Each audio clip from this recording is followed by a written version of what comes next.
আগামী জাতীয় নির্বাচনে বিএনপি ইনশাল্লাহ জনগণের রায় রাষ্ট্র পরিচালনার সুযোগ পেলে দেশ এবং জনগণের উন্নয়নে পর্যায়ক্রমিকভাবে দলের গৃহীত পরিকল্পনাগুলো বাস্তবায়ন করবে ইনশাল্লাহ।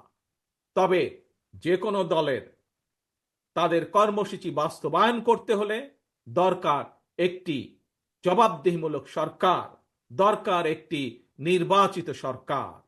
তবে আগামী জাতীয় নির্বাচন অনুষ্ঠান নিয়ে মনে হয় এরই ভিতরে টালবাহানা শুরু হয়েছে বা চলছে।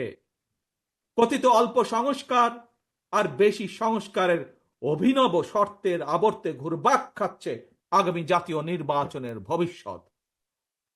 এরই ভিতরে জনগণ বিশ্বাস করতে শুরু করেছে সংস্কার নিয়ে সময়ক্ষেপণের আড়ালে অন্তর্বর্তীকালীন সরকারের ভেতরে এবং বাইরে কারো কারো মনে হয় কিছু ভিন্ন উদ্দেশ্য রয়েছে।